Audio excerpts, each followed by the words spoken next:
boa noite. Estamos aqui discutindo o estado de felicidade, o estado de flow, para que sejamos pessoas melhores, profissionais melhores, amigos melhores. E a partir dessa autopercepção, possamos desenvolver a capacidade para perceber o outro, perceber também as capacidades do outro, não apenas o que lhes falta, que é a marca da escola tradicional, que se centrou na identificação do que falta ao aluno, o que lhe falta aprender, e não dando-lhe a consciência sobre o que ele é, o que ele sabe. Quer dizer, nós, professores, não aprendemos a aplicar aquela ideia de Vygotsky, valorizar o que o aluno sabe, a experiência e os saberes que são subjetivados pelo aluno, internalizados pelo aluno, e que irão futuramente transformar-se em capacidades para interagir, capacidades para fazer, capacidades para ser e capacidades para conviver. Eu acabei de citar os 4 pilares, né? Conhecer, ser, fazer e conviver. São os pilares propostos pela Unesco, organizado por Jacques Delors, e nós, cada vez mais, precisamos desenvolver bases para sermos melhores. E essas bases são o conhecer, o fazer, o ser e o conviver, né?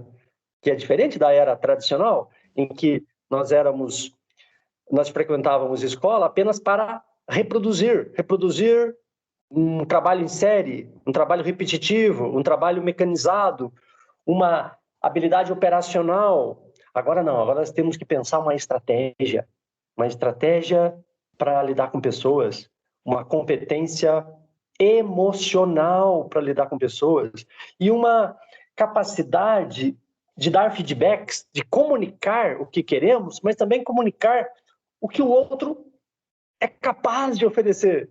Então, talvez a principal capacidade a ser esperada pelo ser humano hoje é a comunicação. Por isso, uma boa aula é aquela que os alunos comunicam o que sabem, comunicam o que desejam aprender, comunicam suas perspectivas, suas dúvidas, mas dúvidas não só para responder a uma exigência do professor. Vamos deixar bem claro isso. Dúvidas porque ligando as suas percepções, os seus sentimentos, as suas necessidades e a sua visão de mundo, e aí ele quer saber algo para estabelecer um alinhamento entre esses 3 polos. Essa é a questão da dúvida, não apenas a dúvida para responder a uma exigência só do professor. A subjetividade do aluno cada vez mais passa a ser fundamental para uma aula de qualidade, para uma educação de qualidade.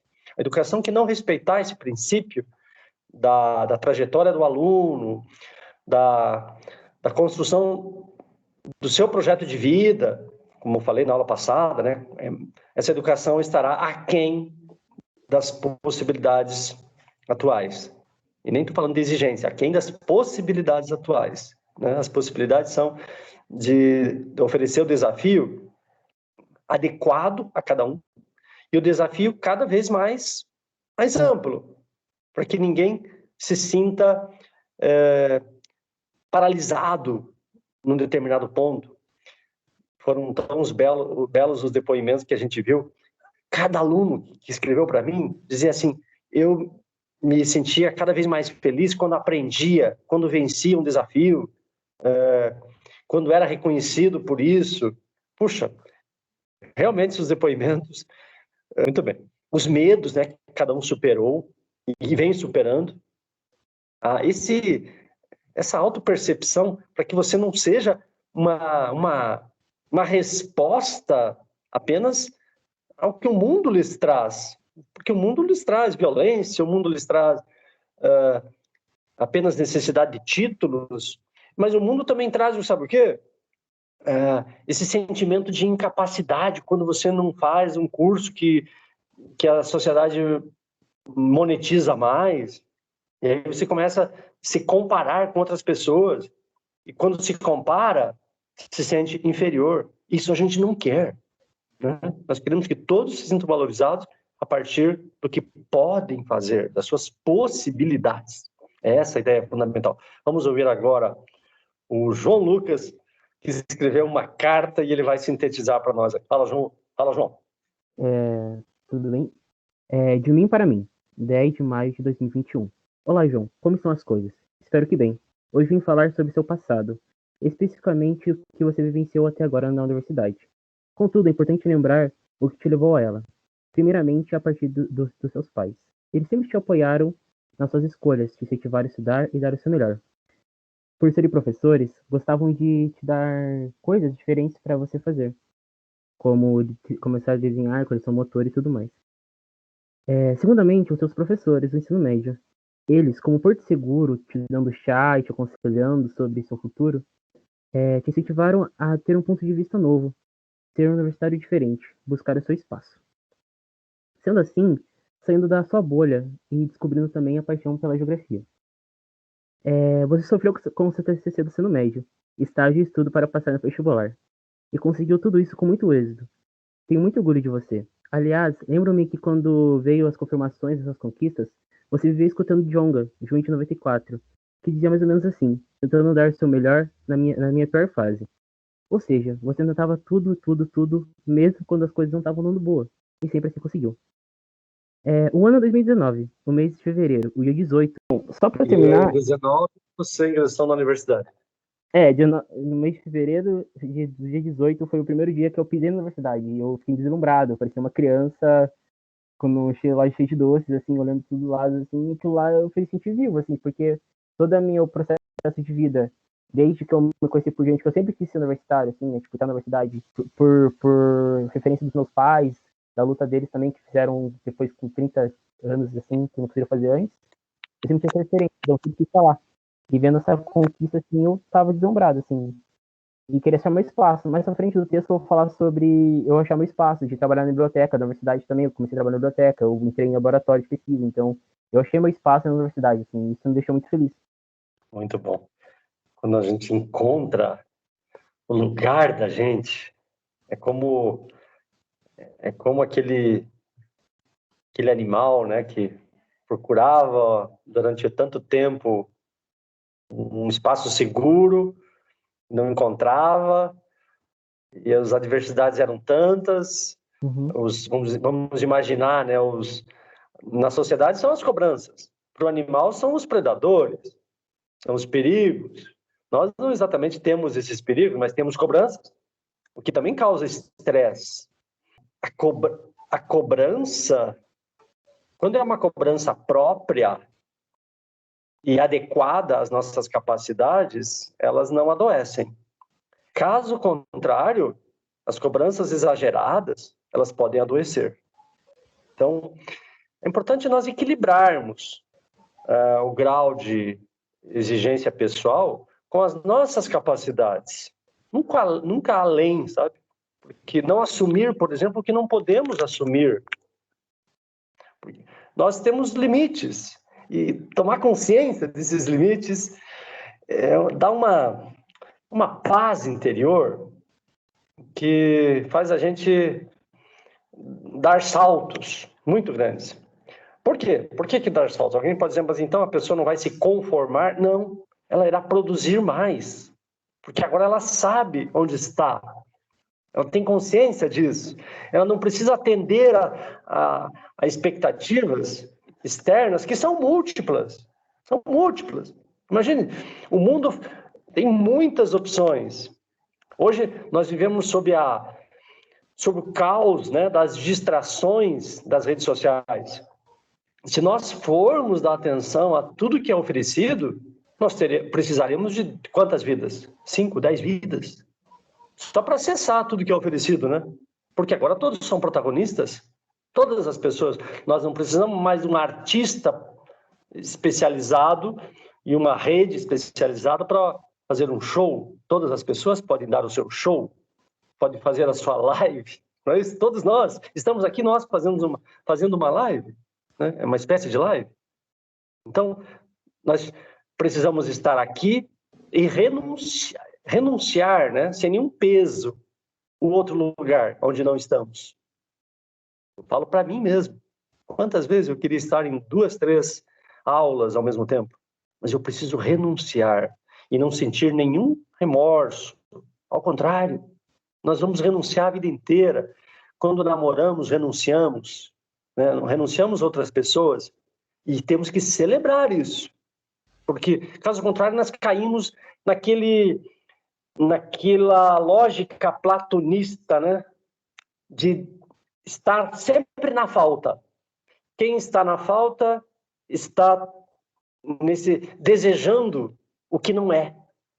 Mas quem deseja o que não é e o que não tem, na medida que obtém algo, substitui aquele desejo por outra coisa, exatamente para voltar ao estado de falta. E continuará desejando, e continuará na falta. Falta e desejo. Né? Claro que a escola segue um pouco essa lógica. Vamos lá, pense comigo. O professor está ensinando conteúdo X lá em geografia ou matemática. Uma vez dominado aquele conteúdo, os alunos já estão felizes porque aprenderam. O professor nos diz assim, agora conteúdo novo. E essa é uma espécie de sucessão, né? É o conteúdo novo, é a luta por passar de ano, é a série, é o final do fundamental, do médio, e a expectativa que a vida se tornará boa no momento seguinte. Essa é a lógica platônica, que impede você de estar no presente, de sentir o que você é, tomar consciência de quem você é e celebrar quem você é. Celebrar mesmo, dar graças mesmo, né? De dizer, Deus, obrigado, obrigado, Pai, obrigado, Mãe, obrigado eu por ter vencido, né? E estar feliz por isso. E não esperar exatamente terminar o ensino médio, vestibular, faculdade, o trabalho, o estágio, o primeiro trabalho, a promoção no trabalho, o casamento, os filhos, a aposentadoria e depois disso a morte. A morte. E a felicidade esteja sempre no minuto seguinte, no passo seguinte, no dia seguinte, na aprovação do mundo exterior.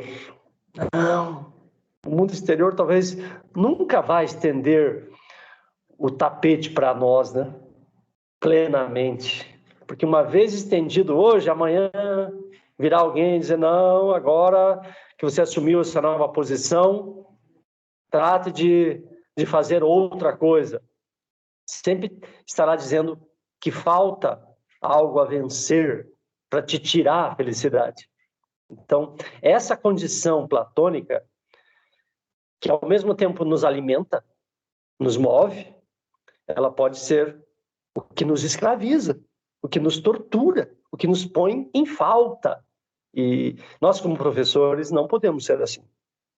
Eu sempre falo aos professores, ensino nas palestras, gente, valorizem o que os seus alunos aprenderam, celebrem com eles. E quando for ensinar algo novo, entrar num projeto novo, antes de começar com teoria, organize uma experiência nova, porque aí o saber prévio, que o Vygotsky fala, ou o Fernando Becker também diz, saber prévio, ou o Vygotsky chama de conhecimento real, né?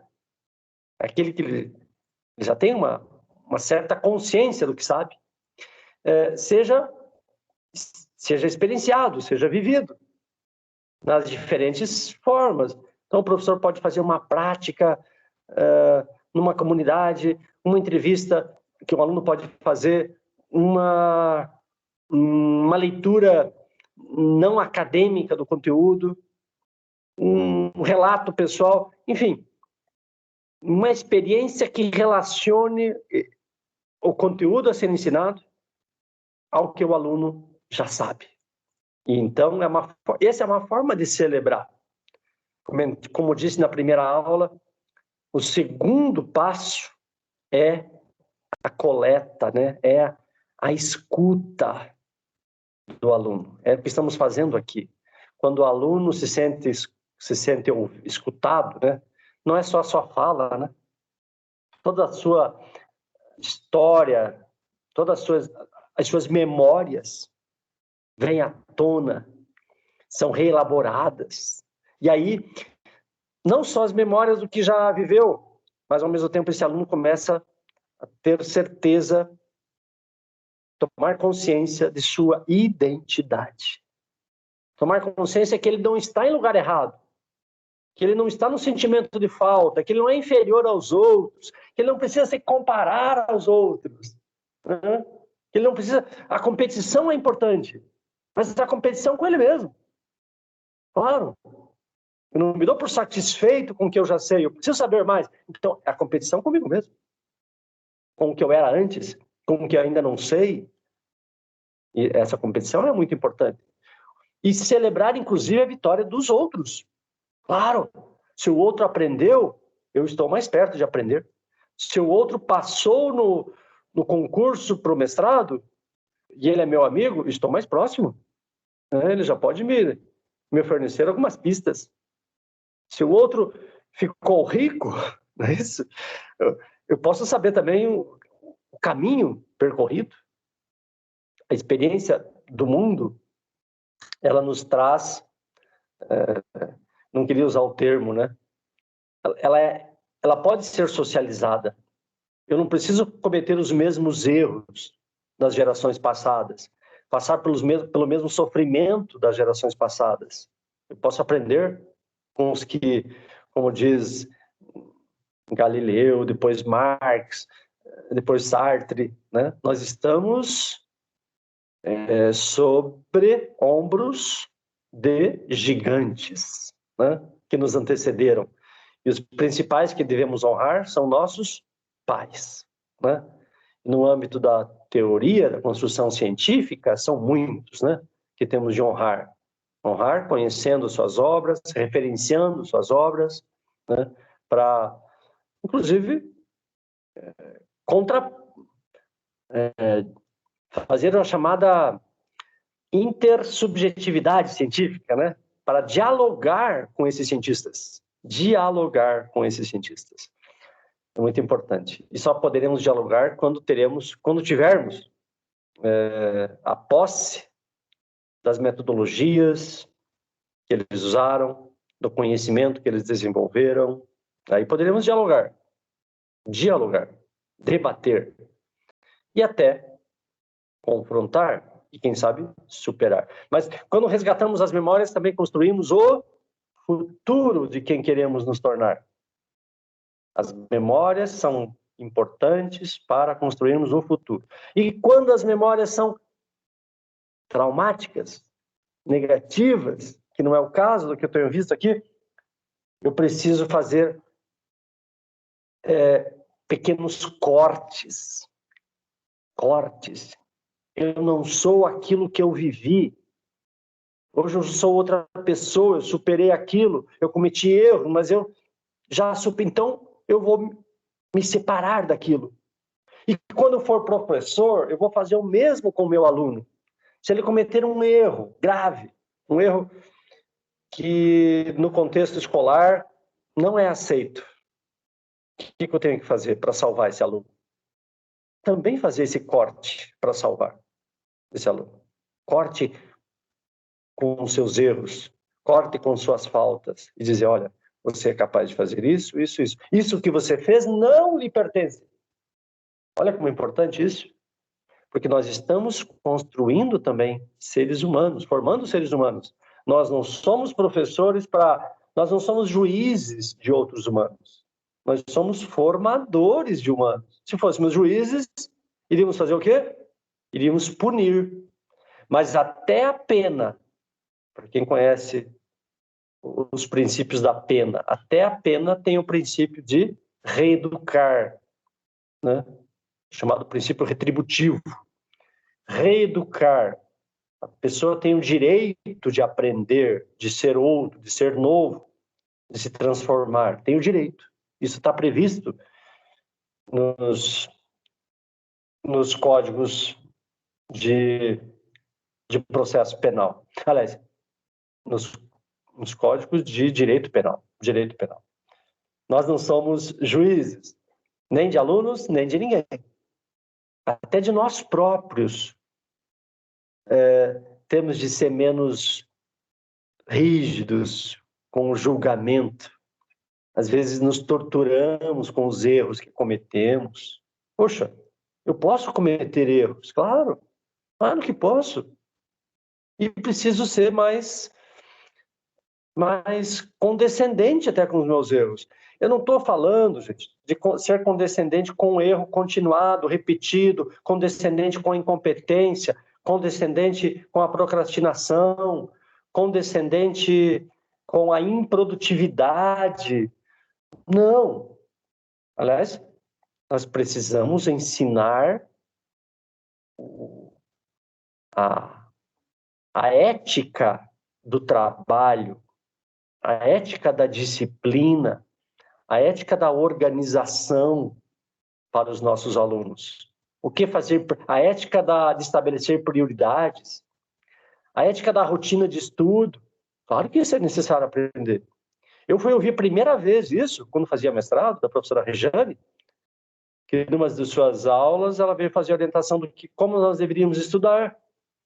E ela disse assim, olha, gente, para cada hora aula que vocês escolherem, no caso aqui são 3 horas de cada disciplina, vocês precisam prever 9 horas de estudo fora de sala.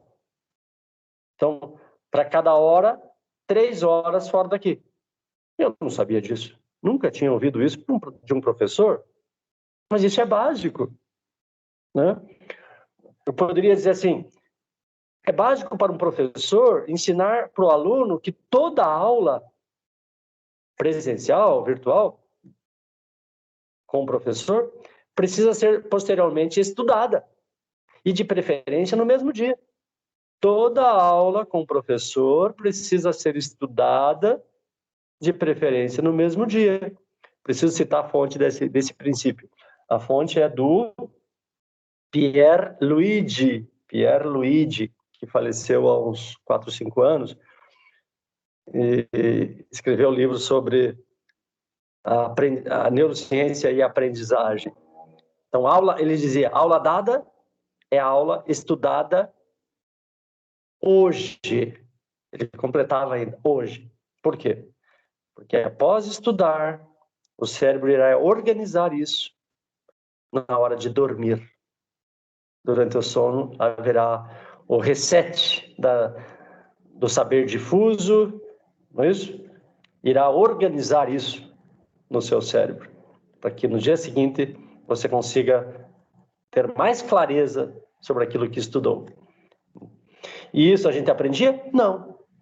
Simplesmente os professores davam aula e diziam, eu ensinei, agora é por conta de vocês. Mas é preciso ensinar uma rotina de estudo, a hora de estudar, quantas horas, como estudar, por onde começar.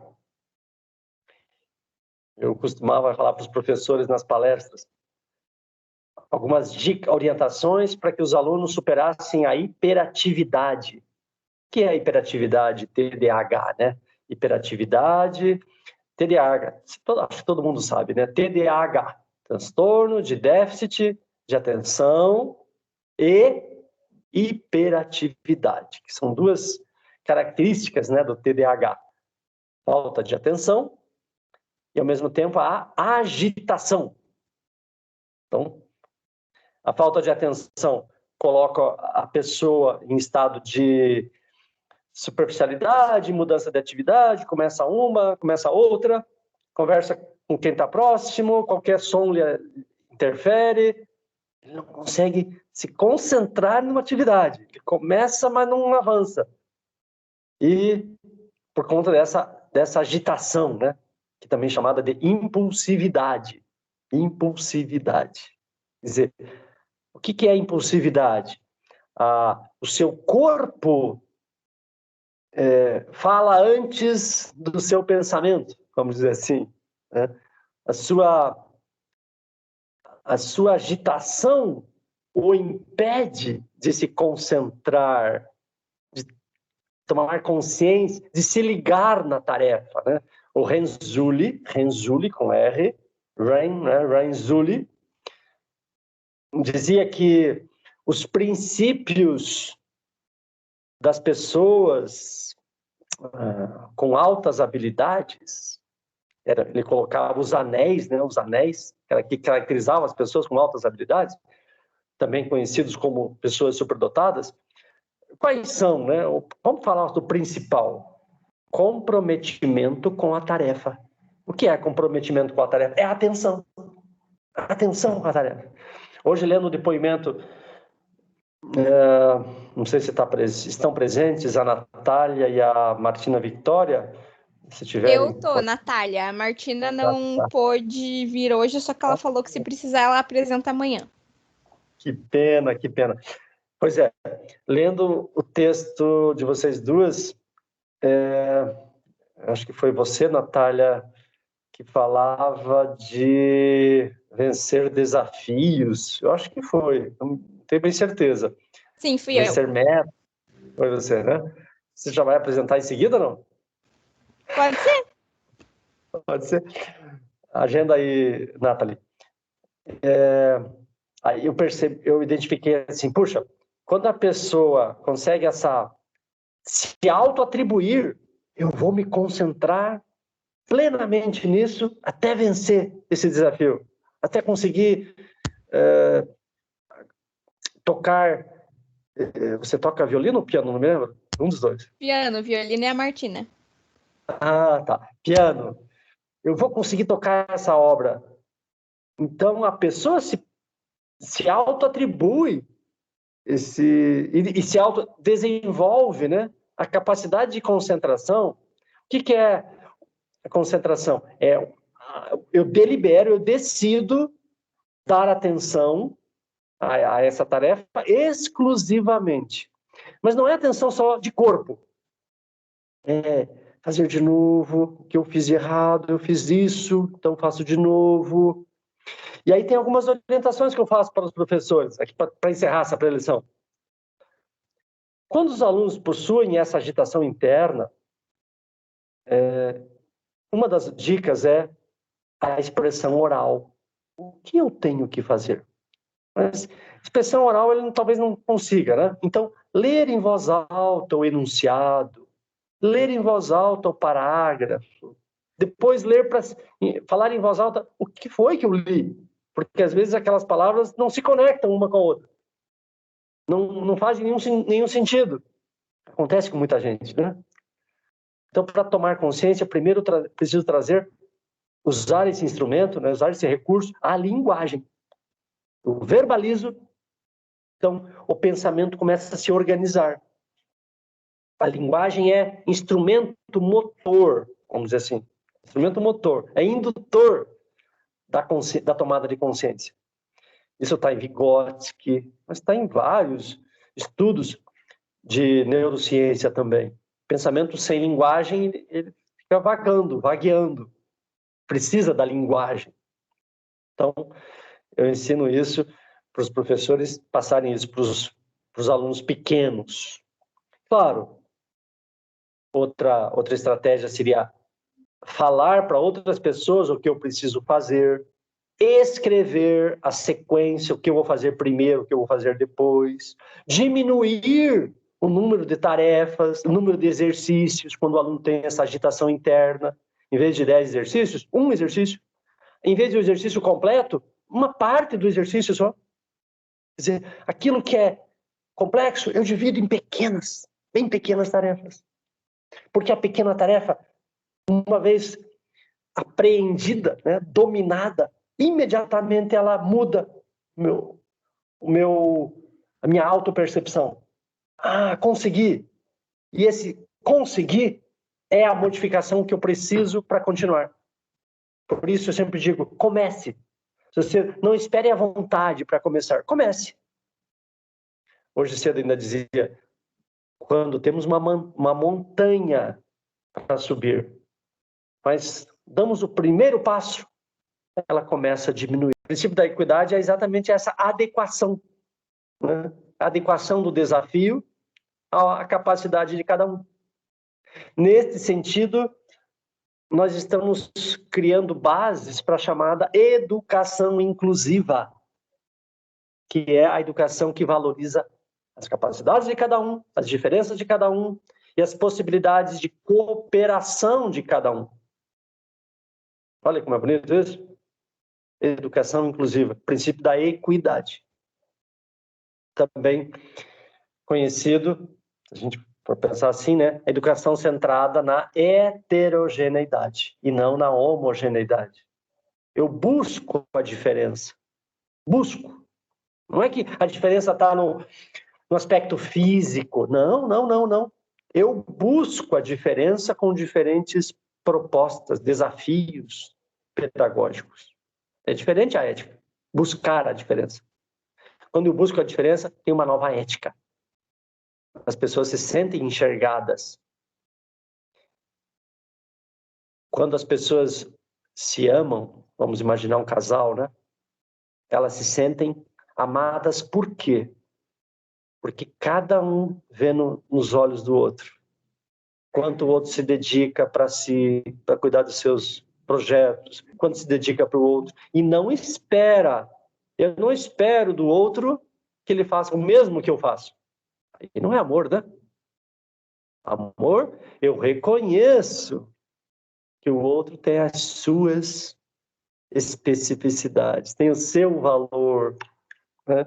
E se eu quero algo, queremos algo juntos, antes de passar só a minha vontade, na forma de cobrança, de expectativa, né? Que sou até autoritário, e sou até chantagem, porque se o outro também ama, ele vai às vezes se anular para atender.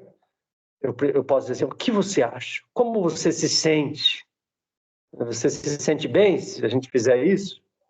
A pessoa pode expressar. Realmente não é meu momento agora de fazer isso. Eu prefiro outro dia. Tá. Eu não me sinto bem. Eu não me sinto bem.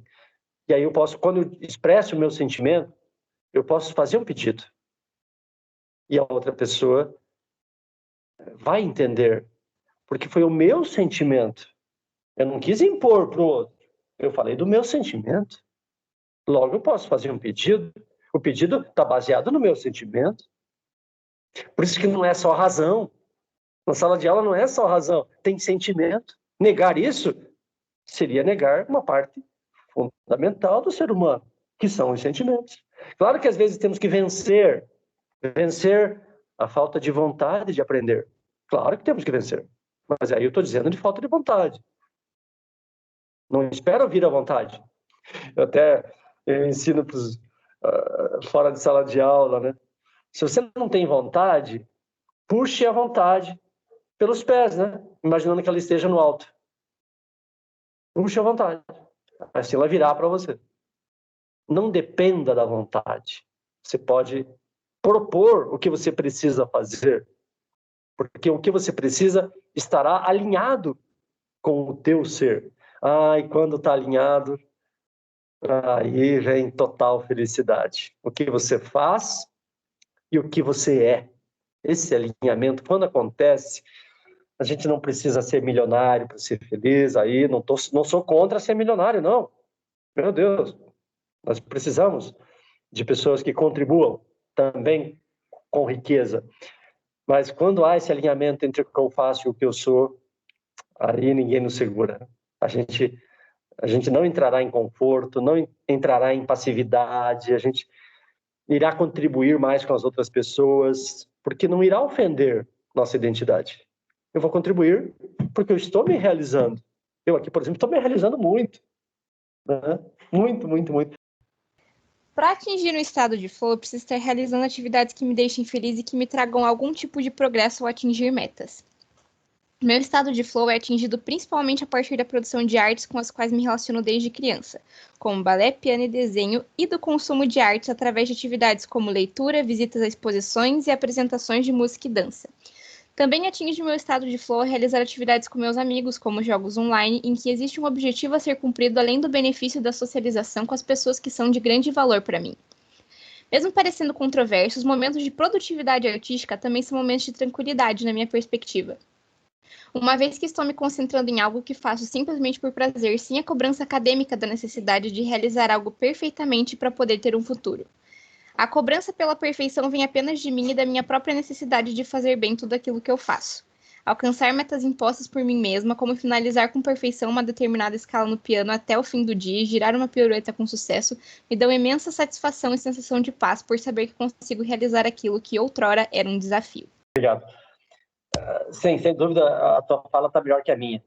Você fala felicidade em estar junto com os amigos. Eu anotei aqui. É engajamento social. Nós precisamos cultivar nossas amizades, porque eles também nos constituem. Nós somos expressão também das nossas amizades. Alguém pode dizer, mas se esses amigos não me acrescentam, ou você pede para que eles melhorem, sugira coisas para eles lerem, para eles assistirem. Se ainda assim não for possível, né, os mantenha por respeito ao ser humano, mas não espere que eles te ofereçam grandes contribuições. Não precisa abandoná-los, claro, não precisa abandoná-los. Faça gestos, né, de contribuição para eles. Mas aí não tem expectativa de receber deles grandes contribuições. Mas muito importante isso, nós termos pessoas com as quais possamos trocar. Essa é a chave, a palavra-chave. Nossos engajamentos não são só para festa, são espaços de trocas. Trocas, eu falava na primeira aula, lembra? Trocas. E precisamos trocas com certo equilíbrio. Pessoas com quem possamos oferecer algo e também receber algo. Os antropólogos estudam as trocas, né? Os rituais de trocas, os presentes, por exemplo, presente de coisas. Porque o dar é uma forma de simbolizar as alianças entre as pessoas. Na verdade, as alianças existem. Os objetos, as coisas, elas são uma espécie assim de materialidade daquela aliança. Olha, você é importante, então eu te dou algo porque você faz isso. Ou, independente, te dou algo, né? Simboliza aquela aliança. Esse é um estudo sobre as trocas materiais. Mas não é disso que a Natália está falando. Ela está falando de outras trocas. Trocas de sonhos, trocas de memórias, né? Trocas de aprendizados, que são muito importantes para a nossa felicidade. Muito importante. E no engajamento ocorre também a percepção da diferença. Isso é muito importante. No engajamento, é um exercício para nós sairmos da nossa bolha, né?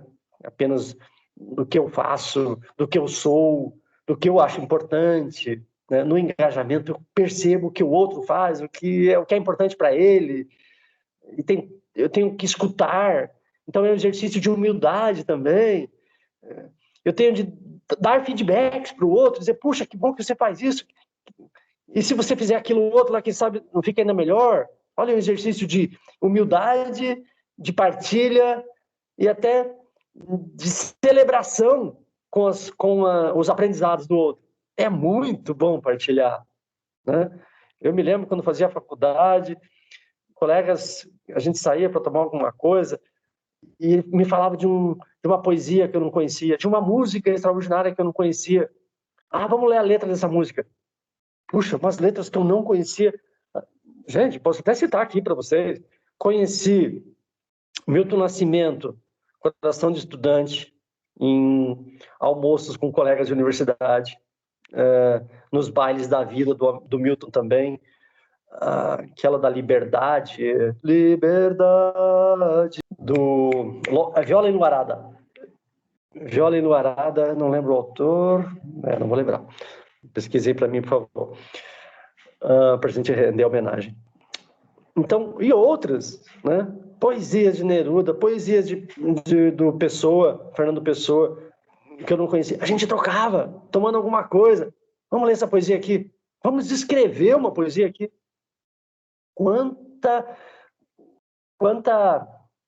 aprendizado nos espaços de engajamento. Então, que vocês façam também esses engajamentos que tragam crescimento e que tragam a percepção do outro, a valorização do outro. Eu tenho certeza que vocês, como pessoas inteligentes, pessoas espiritualizadas, permaneçam com esse tipo de ética, a ética do engajamento.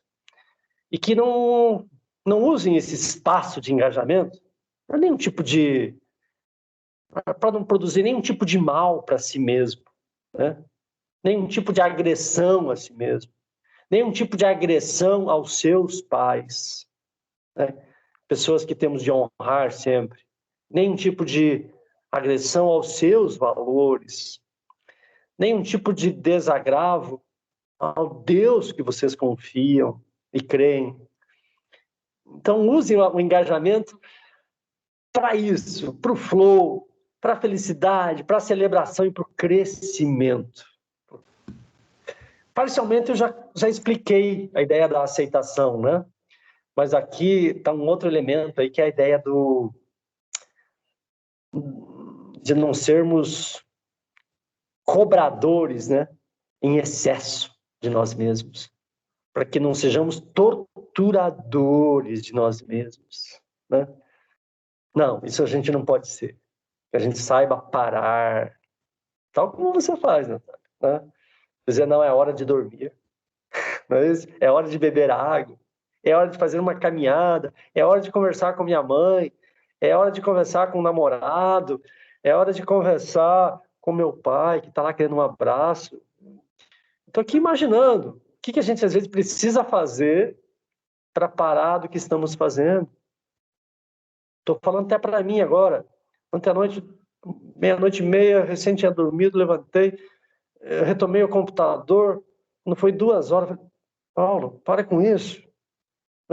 Para de estudar, volta a dormir. Quer dizer, você tem que dar um comando para você.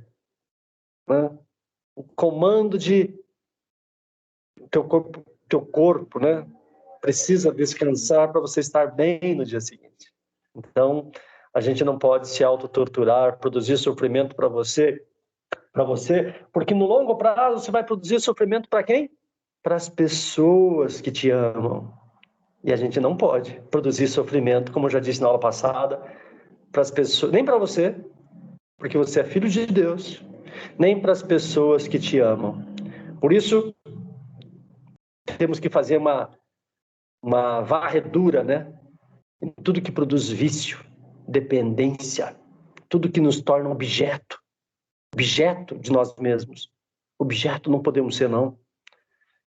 Não podemos ser objetos das nossas vontades desenfreadas, né? Das nossas paixões irrefreadas.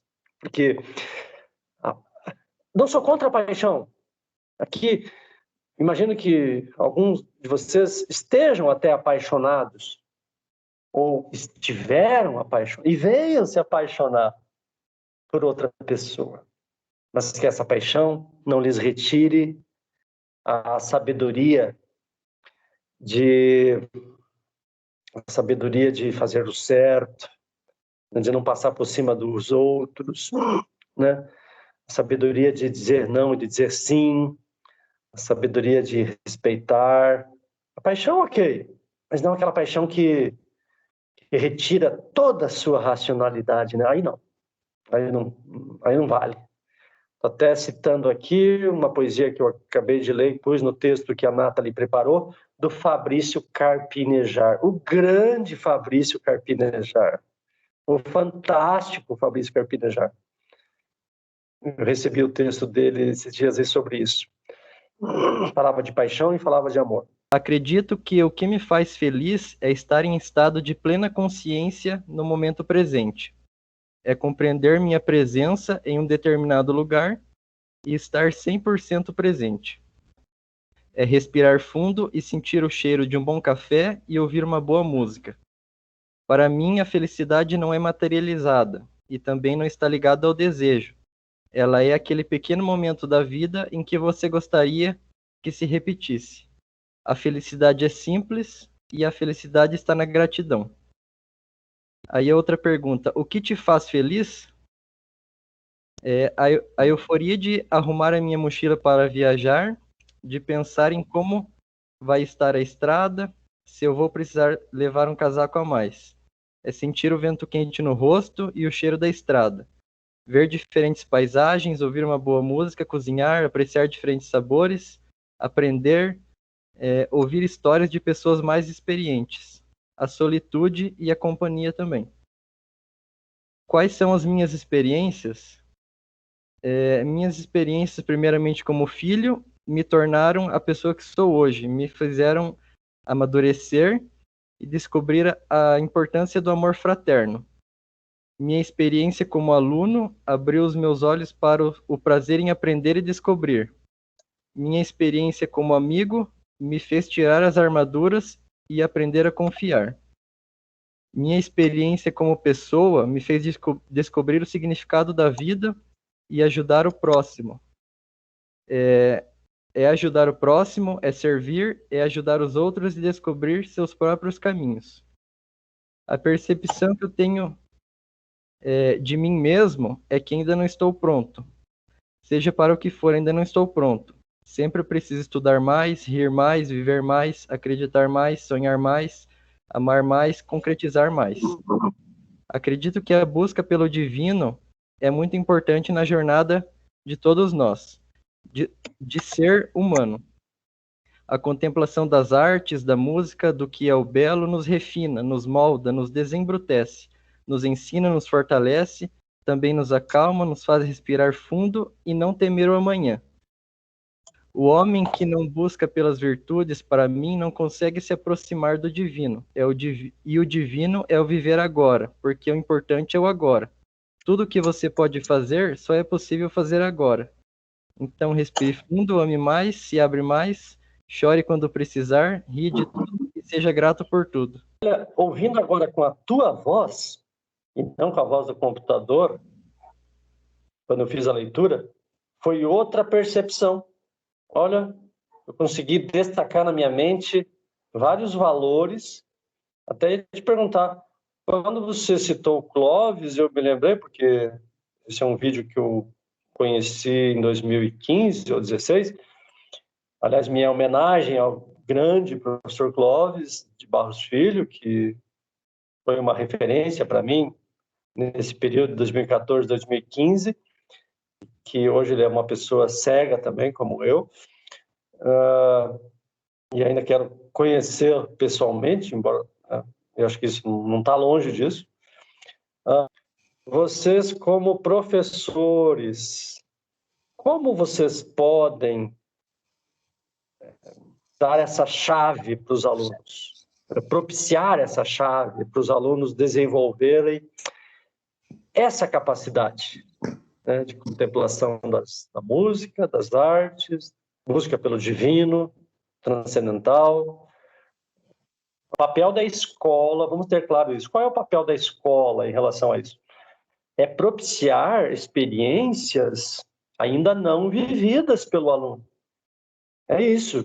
Quer dizer, você precisa trazer uma experiência do clássico, sim. Gente, a música toca o emocional, toca as lembranças, as memórias, né? Engaja as pessoas. Então, nós não estamos mais em tempo de impor conteúdos. Nós precisamos ter a adesão das pessoas, a fidelização, o amor das pessoas. E não esse sentimento de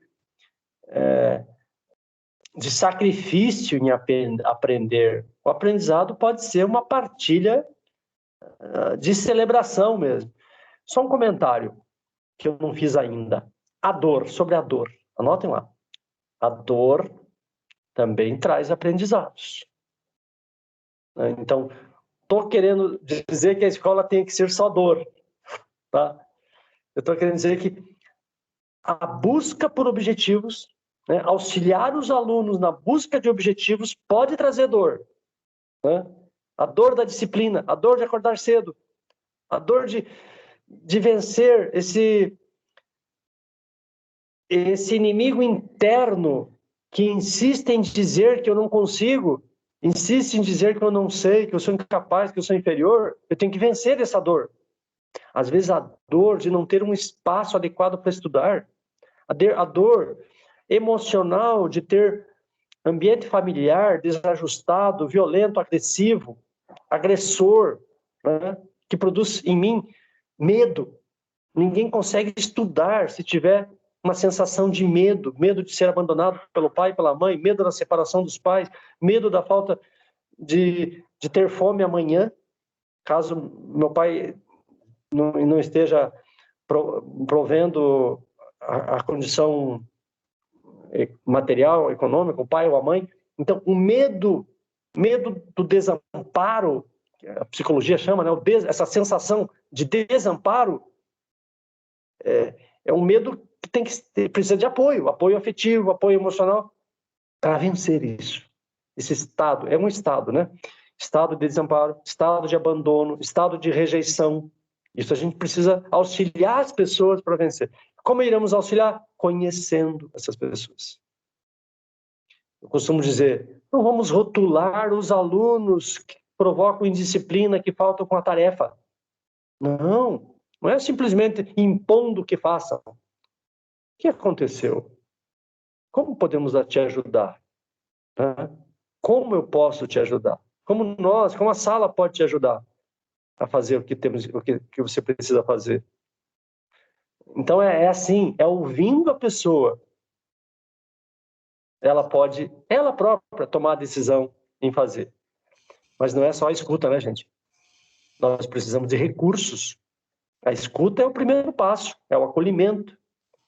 É a produção de ocitocina, que se desencadeia quando a gente é acolhido.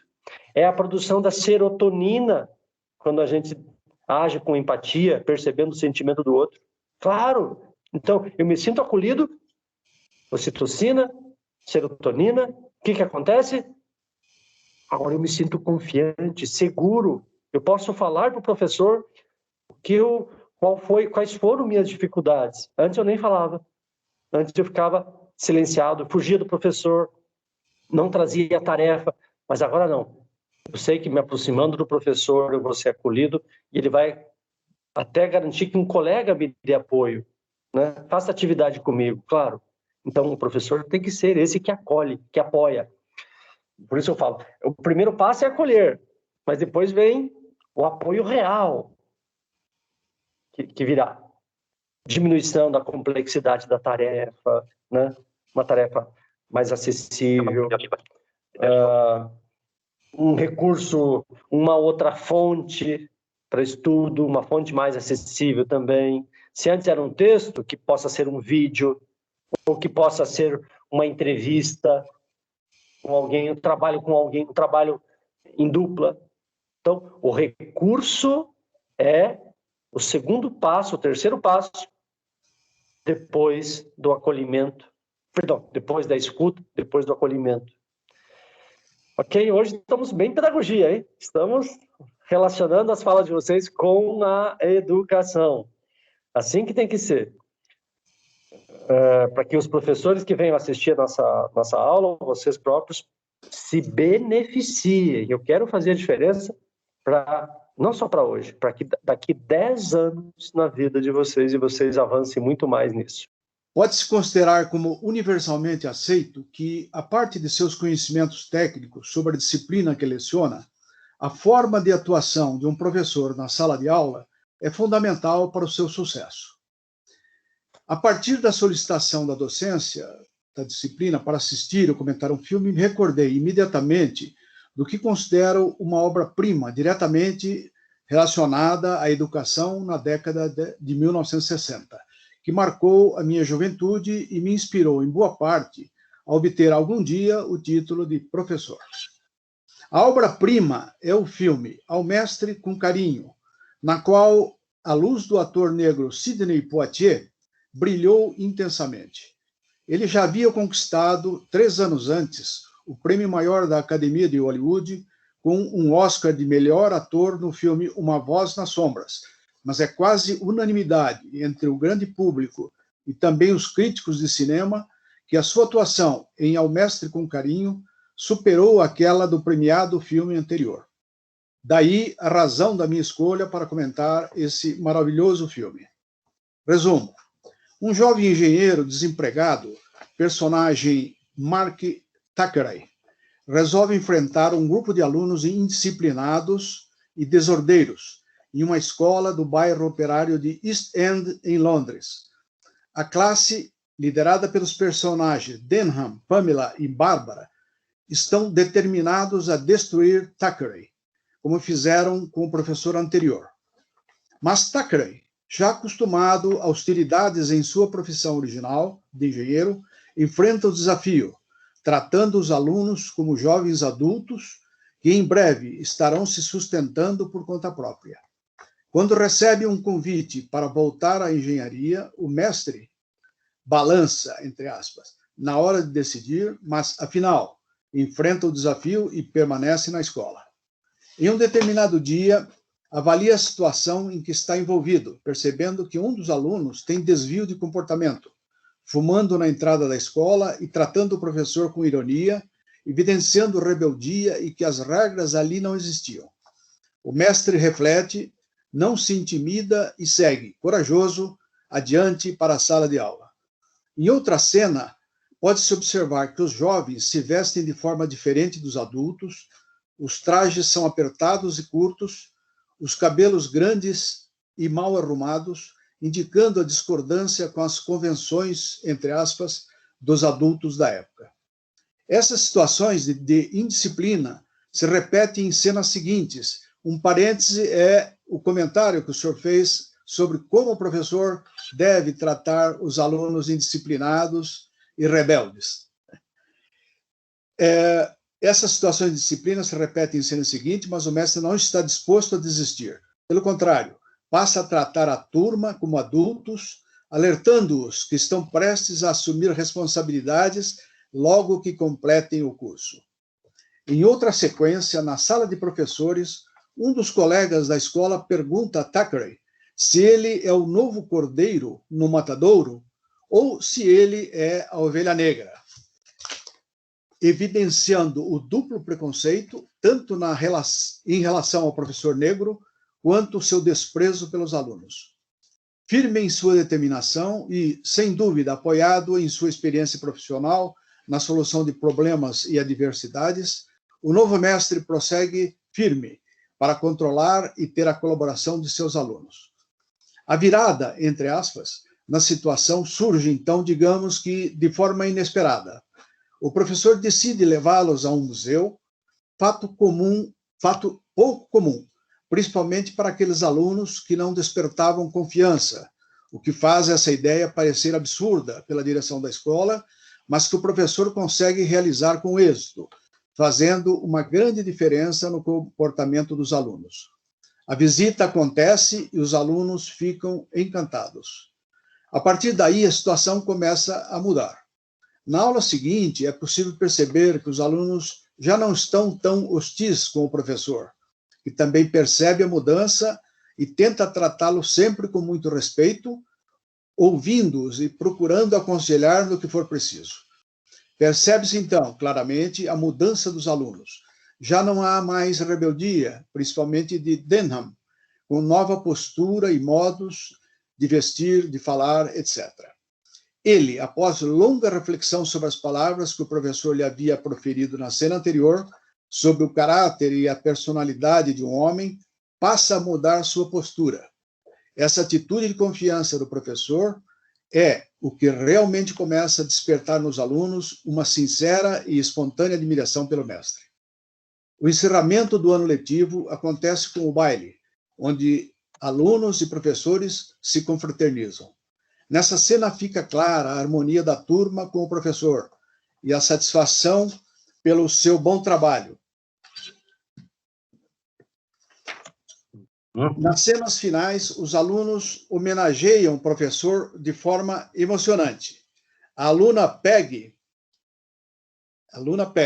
antes rebelde, canta a música tema do filme em inglês To Sir With Love, ao mestre com carinho.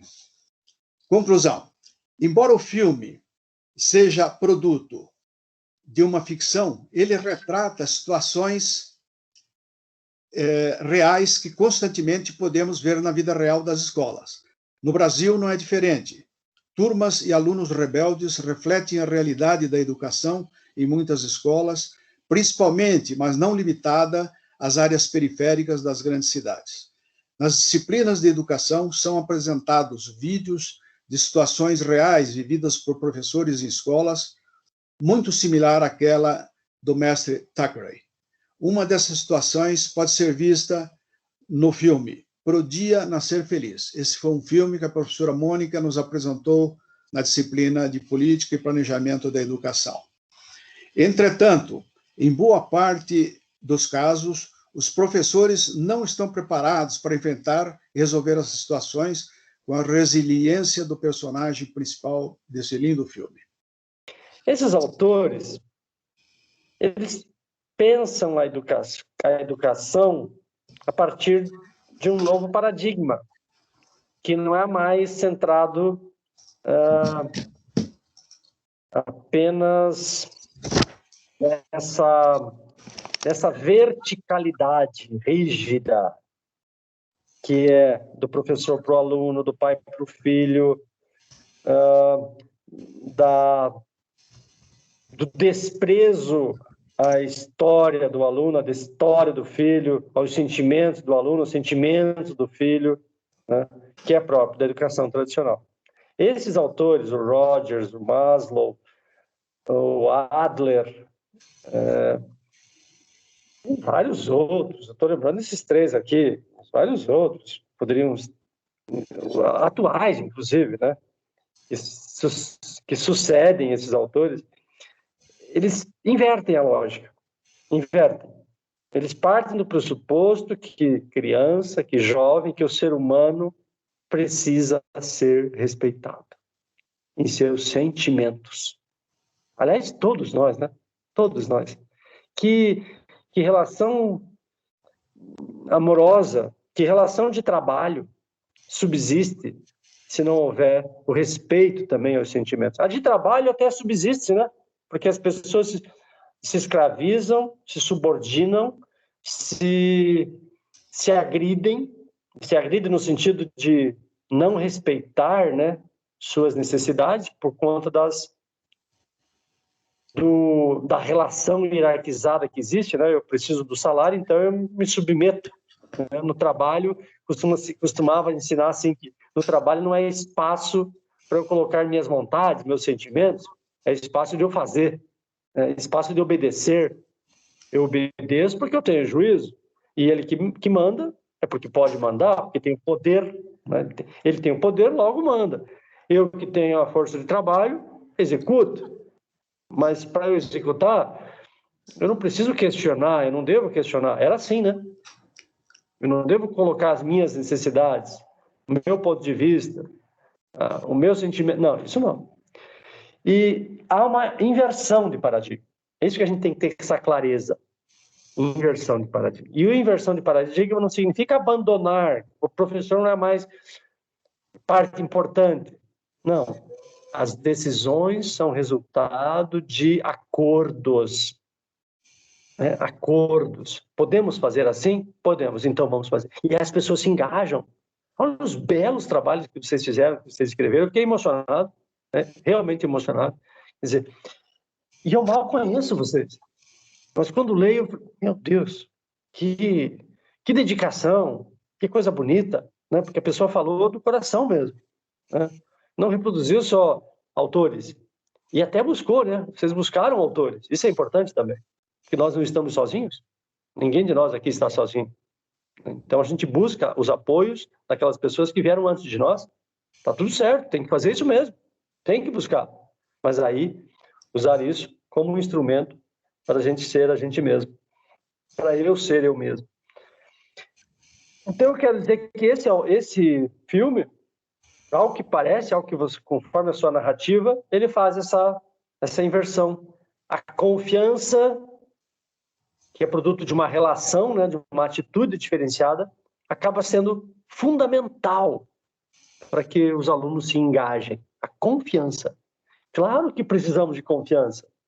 Eu comentei isso no primeiro dia de aula, uma experiência que eu tive numa palestra que eu fazia lá em Campo Magro, isso já há uns 15 anos, sobre inclusão escolar, e uma professora recém-iniciando no magistério, muito jovem ainda, assim como vocês aqui, né? Dizia: professor, eu tenho um aluno esse ano, já estamos aqui no mês de maio, junho, não me lembro, e no primeiro mês, esse menino simplesmente era o que a gente chama de evitativo, né? Não fazia as tarefas, não participava da aula e se mantinha em silêncio. Olha o sofrimento para ele, né? Permanecer na aula sem participar. Imagina, gente, quantos de nós aqui não permaneceu dias e dias sem participar da aula, com medo de ser avaliado, de ser julgado, de ser rotulado, porque eu não sei, então não fala. Eu prefiro não ser visto, não ser notado. Quantos? Muitos de nós, inclusive eu. A professora disse assim: não, depois de já quase um mês de aula, terminou a aula, eu pedi para ele ficar mais um pouquinho. Eu fui no armário, peguei uns brinquedos, uns jogos. Você conhece isso? Você sabe jogar isso? Você conhece? E ele ainda estava reticente, de repente começou a se soltar, e os dois começaram... Olha a estratégia dela. Jogar. Ela usou isso que é professor, usou uma estratégia. Claro, como diz a música do Milton, escrito por, eu não sei se é Aldir Blanc, o bom professor é aquele que vai onde o aluno está, né? Nos olhos do aluno, né? No tamanho do aluno, na linguagem do aluno. E aí o jogo foi um instrumento de conexão de amor, conexão de confiança. Ele começou a sentir mais confiança, porque ali houve um canal de comunicação, né? Um canal de sentimento, de comunicação dos sentimentos, comunicação das emoções, da alegria de estar ali. E aí, no dia seguinte, era outro aluno, era outro menino. Ele começou a participar. Gente, a gente não leva a sério os bloqueios emocionais, os medos, principalmente os medos, né? Claro, as rejeições são muito importantes também, mas vamos falar da rejeição outro dia. Os medos podem bloquear a fala, podem bloquear o aprendizado, podem bloquear uma vida, uma carreira.